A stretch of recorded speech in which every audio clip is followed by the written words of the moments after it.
Hi friends, आप सभी का आपके अपने यूट्यूब चैनल यूपीएससी इन्फो 24 में स्वागत है। तो दोस्तों, हम उम्मीद करते हैं कि आप सभी लोग स्वस्थ होंगे और खुश होंगे। फ्रेंड्स, ये जो वीडियो है ये पीजीटी नागरिक शास्त्र का भाग 59 है। तो अगर आप टीजीटी, पीजीटी और एलटी ग्रेड की तैयारी कर रहे हैं तो ये वीडियो आपके लिए है। स्टार्ट करते हैं इस वीडियो का पहला नंबर क्वेश्चन जो 101 से शुरू हो रहा है। क्वेश्चन है फ्रेंड्स, अमेरिकी संविधान में बिल ऑफ राइट्स किस संशोधन द्वारा जोड़ा गया? अमेरिकी संविधान में बिल ऑफ राइट्स किस संशोधन द्वारा जोड़ा गया? ऑप्शन 1 है 13वां संविधान संशोधन, ऑप्शन 2 है 14वां संविधान संशोधन, ऑप्शन 3 है 15वां संशोधन, ऑप्शन 4 है प्रथम 10 संशोधन। तो दोस्तों, आंसर हो जाएगा इसका प्रथम 10 संशोधन द्वारा बिल ऑफ राइट्स को जोड़ा गया। व्याख्या देखते हैं। अमेरिका के मूल संविधान में मौलिक अधिकारों की कोई व्यवस्था नहीं थी। अमेरिका के मूल संविधान में कोई मौलिक अधिकार की व्यवस्था नहीं थी। अधिकारों का विधेयक अर्थात बिल ऑफ राइट्स संयुक्त राज्य अमेरिका के संविधान के पहले 10 संशोधन का एक सामूहिक नाम है। संयुक्त राज्य अमेरिका के संविधान के पहले 10 संशोधन का सामूहिक नाम है। मतलब पहला जो 10 संशोधन हुआ है उसी का नाम बिल ऑफ राइट्स है। यह अमेरिका की सरकार की शक्तियों पर रोक लगाते हैं और नागरिकों के लिए कुछ अधिकारों को हमेशा के लिए सुरक्षित करते हैं। इस विधेयक के संशोधन अमेरिकी कांग्रेस यानी अमेरिकी संसद में सन 1789 में जेम्स मेडिसन द्वारा प्रस्तावित हुआ। 25 सितंबर 1789 को पारित हुआ और 15 दिसंबर 1791 को कानून बन गया। जो ये लाया गया था बिल ऑफ राइट्स वो जेम्स मेडिसन द्वारा लाया गया था, प्रस्तावित किया गया था और यह जब कानून बना तो 1791 में बन गया। अगला क्वेश्चन देखिए, 102 नंबर क्वेश्चन। भारतीय संविधान की समवर्ती सूची में निम्नलिखित में क्या शामिल नहीं है? भारतीय संविधान की समवर्ती सूची में निम्नलिखित में क्या शामिल नहीं है? ऑप्शन 1 है जनसंख्या नियंत्रण एवं परिवार नियोजन, आर्थिक एवं सामाजिक योजना, लोक व्यवस्था, विवाह और विवाह विच्छेद। तो कौन सा समवर्ती सूची में नहीं शामिल है ये आपको बताना है। आंसर 3 हो जाएगा दोस्तों, लोक व्यवस्था। लोक व्यवस्था राज्य सूची का विषय है और बाकी के जो तीनों हैं वह समवर्ती सूची में आते हैं या केंद्र सूची में। तो इनको हम देख लेते हैं। संविधान के अनुच्छेद 246 में 3 सूचियों के प्रावधान किए गए हैं: संघ सूची, समवर्ती सूची, राज्य सूची। दिए गए विकल्पों में लोक व्यवस्था समवर्ती सूची का विषय न होकर राज्य सूची का विषय है। अगला क्वेश्चन, भारतीय संविधान में उल्लिखित निम्नांकित में से कौन सा मौलिक अधिकार केवल भारतीय नागरिकों को ही प्राप्त है? भारतीय संविधान में उल्लिखित निम्नांकित में से कौन सा मौलिक अधिकार केवल भारतीयों को ही प्राप्त है ये आपको बताना है। ऑप्शन 1 है लोक नियोजन के विषय में अवसर की समानता, शोषण के विरुद्ध अधिकार, विधि के समक्ष समता और धर्म की स्वतंत्रता। तो दोस्तों, आंसर जो हो जाएगा 1 हो जाएगा, लोक नियोजन के विषय में अवसर की समानता। ये सिर्फ भारतीयों को ही प्राप्त है, विदेशियों को नहीं। व्याख्या देखते हैं। भारतीय संविधान के भाग 3 में उल्लिखित अनुच्छेद 15, 16, 19, 29, 30 के अंतर्गत शामिल अधिकार केवल भारतीय नागरिकों को प्राप्त है। अनुच्छेद 16 अवसर की समानता से संबंधित है। अगला क्वेश्चन नंबर 104, वर्क किस सिद्धांत का समर्थक था? वर्क किस सिद्धांत का समर्थक था? ऑप्शन 1 है नैसर्गिक अधिकार का, ऐतिहासिक अधिकार का, कानूनी अधिकार का, नैतिक अधिकार का। तो आंसर जो हो जाएगा दोस्तों 2 हो जाएगा, ऐतिहासिक अधिकार का वर्क किस सिद्धांत का समर्थक था? तो आंसर हो जाएगा ऐतिहासिक अधिकार का समर्थक था। व्याख्या देखते हैं। ऐतिहासिक अधिकार सिद्धांत प्राकृतिक अधिकारों की प्रक्रिया प्रतिक्रिया के रूप में उभरा, जिसका समर्थन वर्क ने किया। उसके अनुसार अधिकार ऐतिहासिक उपलब्धियां हैं। 105 नंबर क्वेश्चन, निम्नलिखित में से कौन प्रत्यक्ष प्रजातंत्र का एक लक्षण नहीं है? निम्नलिखित में से कौन प्रत्यक्ष प्रजातंत्र का एक लक्षण नहीं है? ऑप्शन 1 है लोकसभा, जनमत संग्रह, आरंभक, अनुपातिक प्रतिनिधित्व। तो दोस्तों आप सभी लोगों को मालूम होगा कि अनुपातिक प्रतिनिधित्व लोक जो होता है प्रत्यक्ष प्रजातंत्र का लक्षण नहीं है, क्योंकि ये प्रत्यक्ष निर्वाचन नहीं होता है। राष्ट्रपति का जो है प्रत्यक्ष निर्वाचन नहीं है, जबकि हमारे जो है प्रधानमंत्री हो गए, सांसद हो गए, मुख्यमंत्री, ये सब प्रत्यक्ष मतलब प्रजातंत्र के लक्षण है। लेकिन ये राष्ट्रपति जो चुने जाते हैं वो अनुपातिक प्रतिनिधित्व के आधार पर चुने जाते हैं, तो वो अप्रत्यक्ष रूप से चुने जाते हैं। व्याख्या देख लेते हैं। स्विट्जरलैंड की शासन व्यवस्था में प्रत्यक्ष प्रजातंत्र की व्यवस्था निहित है, जिसकी विशेषता जनमत संग्रह, लोकसभाएं, आरंभक, लैंड्स जीमीट आदि। अनुपातिक प्रतिनिधित्व को प्रत्यक्ष प्रजातंत्र का लक्षण नहीं माना जाता है। आगे देखिए 106 नंबर क्वेश्चन,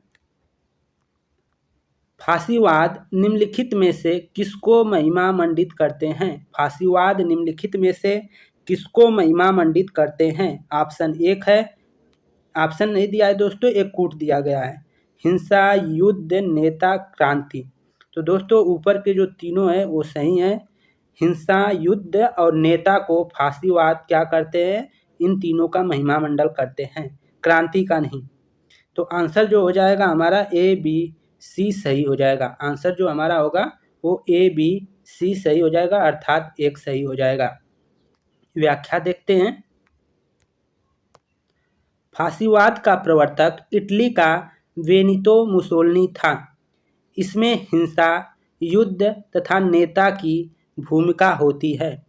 लोगों को क्रांति करने का अधिकार नहीं होता है। आगे देखिए 107 नंबर क्वेश्चन, किसने कहा था सार्वभौमिक वयस्क मताधिकार वास्तव में सार्वभौमिक नहीं है? किसने कहा था सार्वभौमिक वयस्क मताधिकार वास्तव में सार्वभौमिक नहीं है? ऑप्शन 1 है गिल क्राइस्ट, ऑप्शन 2 है लास्की, ऑप्शन 3 है गेटेल, ऑप्शन 4 है गार्नर। तो आंसर जो हो जाएगा दोस्तों गिल क्राइस्ट हो जाएगा। गिल क्राइस्ट महोदय ने कहा था सार्वभौमिक वयस्क मताधिकार वास्तव में सार्वभौमिक नहीं है। व्याख्या देख लेते हैं।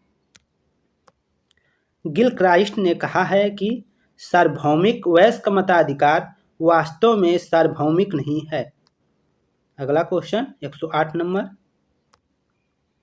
किसने कहा था राजनीतिक स्वतंत्रता आर्थिक समानता के बिना कपोल कल्पना है? किसने कहा था राजनीतिक स्वतंत्रता आर्थिक समानता के बिना कपोल कल्पना है? तो ऑप्शन 1 है टी.एच. ग्रीन, ऑप्शन 2 है एच.जे. लास्की, ऑप्शन 3 है जी.डी.एच. कोल, ऑप्शन 4 है जे.एस. मिल। आंसर हो जाएगा दोस्तों जी.डी.एच. कोल। जी.डी.एच. कोल महोदय ने कहा था कि राजनीतिक स्वतंत्रता आर्थिक समानता के बिना कपोल कल्पना है, झूठी कल्पना है। व्याख्या देखिए।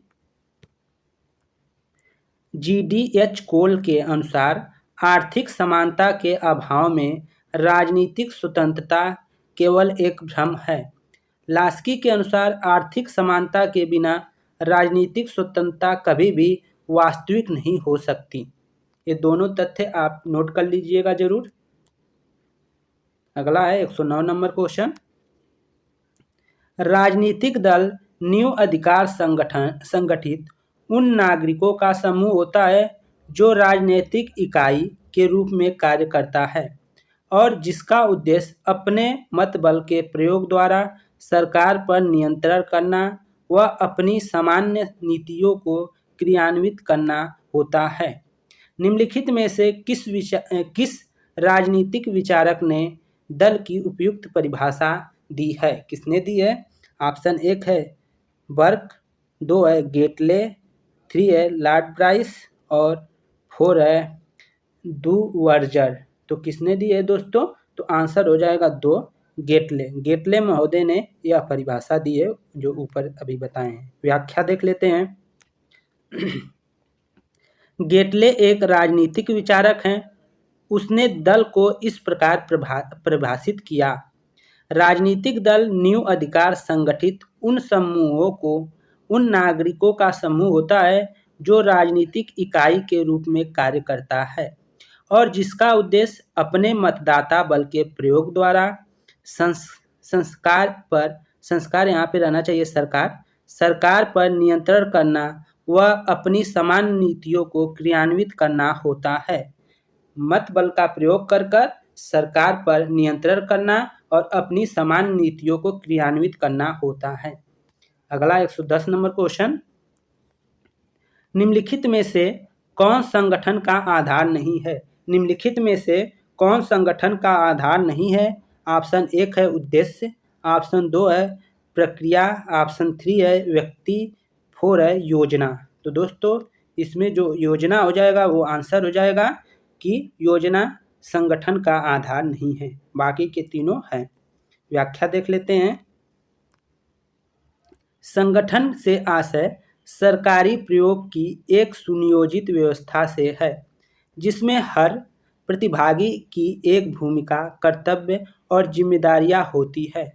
इसका आधार उद्देश्य, प्रक्रिया तथा व्यक्ति होता है। आगे देखिए 111 नंबर क्वेश्चन, मार्क्सवादी केवल वही है जो वर्ग संघर्ष की मान्यता को मजदूर वर्ग की तानाशाही की मान्यता तक ले जाता है। यह किसने कहा था? मार्क्सवादी केवल वही है जो वर्ग संघर्ष की मान्यता को मजदूर वर्ग की तानाशाही की मान्यता तक ले जाता है। ये किसने कहा था? ऑप्शन 1 है लेनिन ने, ऑप्शन 2 है स्टालिन ने, ऑप्शन 3 है काउतस्की ने, ऑप्शन 4 है वर्नस्टीन ने। तो इसका आंसर दोस्तों 3 हो जाएगा, काउतस्की ने कहा था। व्याख्या देख लीजिए। काउतस्की के अनुसार मार्क्सवादी केवल वही है जो वर्ग संघर्ष की मान्यता को मजदूर वर्ग की तानाशाही की मान्यता तक ले जाता है। अगला क्वेश्चन 112 नंबर, व्यवहारवाद प्रेरणा लेता है। व्यवहारवाद प्रेरणा लेता है, किससे लेता है मोटिवेशन? तो फांसीवाद से, प्रत्यक्षवाद से, उपयोगितावाद से, आदर्शवाद से। तो आंसर हो जाएगा दोस्तों इसका 2 हो जाएगा, प्रत्यक्षवाद से। किससे हो जाएगा? प्रत्यक्षवाद से।